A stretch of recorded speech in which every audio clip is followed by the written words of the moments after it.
Hello students, अपने बात चल रही थी कॉन्ट्रैक्ट अकाउंट में। तो कॉन्ट्रैक्ट अकाउंट के जो इनकम्प्लीट कॉन्ट्रैक्ट्स हैं उनके बारे में क्वेश्चंस हम देख रहे थे, जिसमें अब आता है लगभग पूर्ण अनुवर्त ठेके। देखिए, वो हमने काम किया जिसमें उसके लेखे रखे किस प्रकार एंट्री होती है, वो जो एक ही वर्ष में पूरे हो जाते हैं, और वे ठेके जो एक से अधिक वर्षों में जाकर पूरे होते हैं उनको जब तक वो पूरे नहीं होते इनकम्प्लीट बोलते हैं उनको। और उनको किस प्रकार हम प्रॉफिट एंड लॉस अकाउंट में कितनी राशि ट्रांसफ़र करते हैं उसके बारे में क्वेश्चन हुआ है। और अब है लगभग पूर्ण होने वाले ठेके। लगभग पूर्ण होने वाले ठेके का मतलब है कि जिन ऐसे ठेके जिनको पूरा होने तक के खर्चों का अनुमान लगाया जा सकता हो उसको बोलते हैं लगभग पूर्ण होने वाले ठेके। देखिए ये क्वेश्चन, देखिए एक ठेकेदार ने की ठेका खाता बही 31 मार्च 2019 को ठेका संख्या 410 से संबंधित निम्नलिखित व्यय प्रदर्शित करती है। The contract laser of a contractor showed the following expenditure account of contract account 410 on 31 मार्च 2019। ये मटेरियल है, ये वेजेज है, ये प्लांट है, ये सन्डी चार्जेज है, ये एस्टेब्लिशमेंट है। अब आगे देखिए, ठेका 1 अप्रैल 2018 को प्रारंभ किया गया तथा ठेका मूल्य 10 लाख रुपये का था। अब तक 4,80,000 रुपये प्राप्त किए गए थे जो प्रमाणित कार्य का 80% है। मतलब 4,80,000 रुपये प्राप्त किए जो प्रमाणित कार्य का 80% है। तो इससे प्रमाणित कार्य निकालना पड़ेगा। और ये वाली बात अपने पहले भी आ गई थी कि इससे प्रमाणित कार्य कैसे निकालेंगे। जैसे इसमें अपन निकालेंगे सर्टिफाइड वर्क।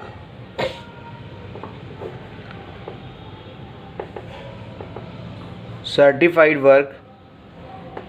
वर्क कैसे निकालेंगे कि प्रमाणित कार्य का 80% है। ये जो 4,80,000 रुपये मिला है ये 80% है किसी का, तो उसका 100% कितना होगा, वो आ जाएगा 6 लाख रुपये। ये 6 लाख रुपये इसमें प्रमाणित कार्य है। और कॉन्ट्रैक्ट कितने का है, कॉन्ट्रैक्ट है 410, 10 लाख का। ठीक है, 10 लाख में से 6 लाख का काम प्रमाणित हो चुका है क्योंकि 4,80,000 रुपये से हमने इसको 80% से निकाल दिया। अब है 31 मार्च 2019 को स्थल पर प्लांट 20,000 रुपये ये बचा है। 31 मार्च 19 को जब हम बनाएंगे कॉन्ट्रैक्ट अकाउंट 31 मार्च 19 को, तब स्थल पर प्लांट बचा है 20,000 का, सामग्री 6,000 रुपये की शेष रही। उस तारीख तक पूर्ण किंतु अप्रमाणित कार्य की लागत 50,000 रुपये थी। तो ये अप्रमाणित कार्य की लागत आ गई। 20,000 रुपये मूल्य की सामग्री अनुपयुक्त पाई गई जिसे 16,000 में बेच दिया गया।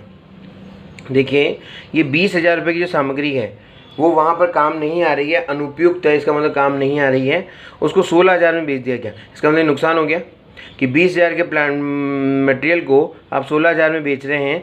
तो 20,000 के मटेरियल को 16,000 में बेच रहे हैं तो ये लॉस भी है। तो इसको पहले तो कॉन्ट्रैक्ट अकाउंट में जितने का सेल्स किया जाएगा उधर कॉन्ट्रैक्ट अकाउंट का क्रेडिट साइड में दिखाया जाएगा, और फिर जो भी लॉस होगा उसको भी जिस तरह दिखाया जाता है प्रॉफिट या लॉस को उस तरह दिखाया जाएगा। आपको मालूम है कि प्रॉफिट होगा तो डेबिट में लिखा जाएगा कि to profit on sale of material, और लॉस होगा तो क्रेडिट साइड में आएगा। इसी तरह कह रहा है 5,000 रुपये मूल्य का प्लांट एक भाग जो इस कार्य के लिए अनुपयुक्त था 1,000 के लाभ पर बेच दिया। मतलब 5,000 रुपये के प्लांट को 1,000 रुपये के लाभ पर बेचा, इसका मतलब 6,000 में बेचा। तो वो भी अब कॉन्ट्रैक्ट अकाउंट में किस तरह शो करेंगे वो आपको आगे आ जाएगा। फिर कह रहा है ठेकेदार ने इस ठेके को पूरा करने में आगे होने वाले व्ययों का अनुमान निम्न प्रकार लगाया। बस ये लाइन आते ही आप समझ लीजिए कि ये लगभग पूर्ण होने वाला ठेके की तरह इसका हमें लाभ हानि में जो जितनी राशि ले जानी है वो लगभग पूर्ण होने वाले ठेके की तरह गणना करनी पड़ेगी। क्यों? क्योंकि ये लाइन है, देखिए, ठेकेदार ने इस ठेके को पूरा करने में आगे और होने वाले व्ययों का अनुमान निम्न प्रकार लगाया। मतलब आगे और होने वाले व्ययों का अनुमान निम्न प्रकार लगाया, इसका मतलब जिसका अनुमान लगाया जा सकता हो खर्चों का पूरा होने तक के, उनको हम कहते हैं लगभग पूर्ण होने वाले ठेके। ये कह रहा है कार्य 30 सितंबर 2019 तक पूरा हो जाएगा। हम तो 31 मार्च 19 को बनाएंगे, 30 सितंबर तक पूरा हो जाएगा। इसका मतलब अप्रैल, मई, जून, जुलाई, अगस्त, सितंबर 6 महीने बाद पूरा हो जाएगा। स्थल पर संयंत्रों के अतिरिक्त 30,000 रुपये के संयंत्रों की आवश्यकता और होगी, और ठेका पूरा होने के पश्चात शेष रहे सभी संयंत्रों का मूल्य 12,000 रुपये होगा। ये बच जाएगा, मतलब एक तरीके से कार्य। ये कह रहा है स्थल पर संयंत्रों के अतिरिक्त, स्थल पर संयंत्र कितने हैं, स्थल पर संयंत्र जितने भी होंगे अपन उसमें कैलकुलेशन निकालेंगे, क्योंकि कुछ संयंत्र तो बेचा गया है और कुछ लौटाया गया होगा। लेकिन ये कह रहा है कि स्थल पर संयंत्रों के अतिरिक्त, अगर वो तो लगेंगे ही लगेंगे, उसके अलावा 30,000 रुपये के प्लांट्स और आवश्यकता होगी और ठेका पूरा होने के बाद शेष रहे संयंत्रों का मूल्य 12,000 रुपये होगा। कार्यस्थल पर 31 मार्च 2019 को शेष सामग्री के अतिरिक्त, मतलब जो हम 31 मार्च 2019 को बनाएंगे उसमें जो कार्यस्थल पर मतलब मटेरियल एट साइट होगा, उसके अलावा 1,01,000 रुपये की सामग्री तथा 7,000 रुपये के विविध व्यय और लगेंगे।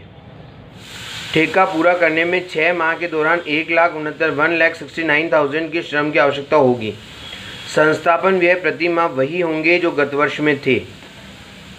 संभावितताओं के लिए 18,000 रुपये का आयोजन पर्याप्त है। संभावितताओं का मतलब ये होता है कि जब हम अनुमान ही लगा रहे हैं कि भाई ऐसा होना चाहिए, इतना खर्चा हो जाएगा तो ये पूरा हो जाएगा, ये खर्चा लगेगा तो इतना पूरा हो जाएगा, फिर भी मान लीजिए 18,000 रुपये उसने संभावितताओं के लिए आयोजन रखा है कि मान लीजिए कोई कम ज़्यादा होता है थोड़ा और, तो 18,000 रुपये से उसका हो जाएगा। आपको ठेका खाता, ठेकादार का खाता चालू कार्य करना है। इस ठेके पर अनुमानित लाभ की गणना करनी है। वैसे भी जो लगभग पूर्ण होने वाला ठेका होता है उसके सूत्र मैंने आपको पहले बताए हुए हैं कि उस ऐसे ठेकों पर लाभ हानि खाते में ले जाई जाने वाली राशि की गणना अनुमानित लाभ के आधार पर की जाती है। तो अनुमानित लाभ क्या तो वैसे भी गणना करनी पड़ती है अपने को। लाभ हानि खाते में स्थानांतरित होने योग्य लाभ की गणना ठेका पूर्ण होने पर होने वाले अनुमानित लाभ का प्रमाणित कार्य और ठेका मूल्य के अनुपात में कम करने के बाद प्राप्त राशि प्रमाणित कार्य के मध्य अनुपात में कम करते हुए करनी है। अब देखिए, इसने मैंने आपको जब पहले बताया था कि जो लगभग पूर्ण होने वाले ठेके होते हैं उनमें 4 सूत्र होते हैं। उन 4 सूत्रों के आधार पर आप किसी भी एक सूत्र से लाभ हानि खाते में ले जाई जाने वाली राशि की गणना कर सकते हैं। पर मैंने ये भी बताया था आपको कि प्रश्न में कई बार स्पष्ट होता है कि कैसे करनी है। ये देखिए लिखा हुआ है, लाभ हानि खाते में हस्तांतरित होने योग्य लाभ की गणना ठेका पूर्ण होने वाले अनुमानित लाभ को प्रमाणित कार्य और ठेका मूल्य के अनुपात में तो कम करना ही करना है। कि फॉर्मूला होगा एस्टिमेटेड प्रॉफिट और कॉन्ट्रैक्ट वर्क सर्टिफाइड और कॉन्ट्रैक्ट प्राइस। ये कह रहे हैं estimated profit by work certified, short में लिख देता हूँ, और कॉन्ट्रैक्ट प्राइस। ये तो करना ही करना है। इसके बाद इसने क्या कहा है, उसे प्राप्त राशि और प्रमाणित कार्य के मध्य अनुपात में कम करते हुए, उसे प्राप्त राशि और उसके आधार पर, तो प्राप्त राशि में हम लिखेंगे यहाँ पर कैश रिसीव्ड और वर्क सर्टिफाइड, इस अनुपात में करना। इसका मतलब इस प्रश्न ने आपको साफ बता दिया कि ये वाला सूत्र काम में लेना आपको प्रॉफिट एंड लॉस अकाउंट में राशि ले जाने के लिए।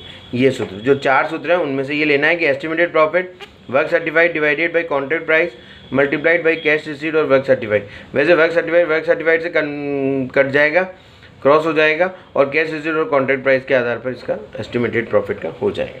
तो देखिए आगे अब हम इस क्वेश्चन को सॉल्व करते हैं। जब हम प्रॉफिट एंड लॉस अकाउंट में जो राशि ले जाएंगे तभी हम अनुमानित लाभ और इस तरह की बात सोचेंगे। अभी हम बिल्कुल ऐसे बनाएंगे इस कॉन्ट्रैक्ट अकाउंट को जैसे इनकम्प्लीट कॉन्ट्रैक्ट्स को बनाते हैं, पूर्ण कॉन्ट्रैक्ट्स को बनाते हैं। Contracts account for the year ending 31 मार्च 2019, 31 मार्च 2019। अब आता है इसमें जैसे जैसे जो लिखा हुआ है वो सब एज इट इज लिख देंगे।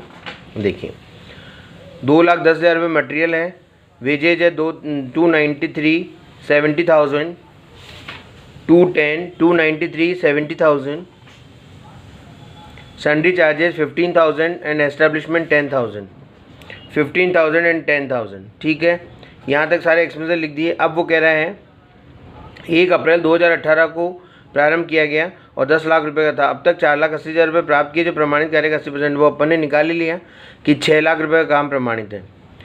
अब देखिए आगे 31 मार्च 19 को स्थल पर प्लांट 20,000 रुपये का और मटेरियल 6,000 रुपये की शेष रही, मतलब 20,000 रुपये का प्लांट रहा और 6,000 रुपये की मटेरियल रही। तो यूँ क्यों लिख दीजिए बाई मटेरियल एट साइट 6,000 रुपये बाई प्लांट एट साइट 20,000 रुपये। ये तो यूँ क्यों लिख देंगे 20,000 और 6,000 रुपये। फिर आगे देखिए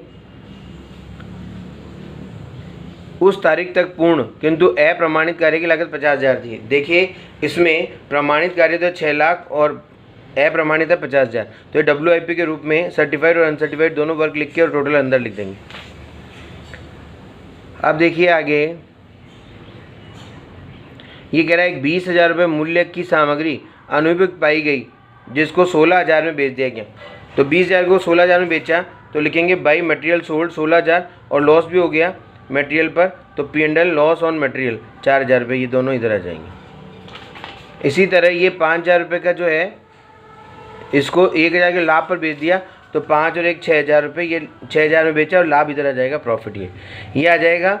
और अब इसका वही टोटल प्रॉफिट जैसे निकालते हैं वैसे निकाल देंगे। ये टोटल प्रॉफिट यहाँ आ जाएगा। अब कितनी राशि P&L अकाउंट में ट्रांसफर की जाए और कितनी WIP के रूप में रखें, ये आप गणना करेंगे एस्टिमेटेड प्रॉफिट के उस सूत्र के आधार पर करेंगे। देखिए ये रहा formula, estimated profit, work certified, contract price और कैश रिसीट और वर्क सर्टिफाइड। इसके अनुपात में मैंने आपको पहले भी लिख के ही बताया। अब इसके अनुमानित लाभ की गणना करनी पड़ेगी पहले अपने, और अनुमानित लाभ के लिए हमें contract price minus estimated cost निकालना पड़ेगा। तो कॉन्ट्रैक्ट प्राइस तो अपने पता है 10 लाख रुपये। एस्टिमेटेड कॉस्ट का मतलब ये है पहले तो अब तक लगी कॉस्ट निकालें। अब तक लगी कॉस्ट में अपने 6,50,000 में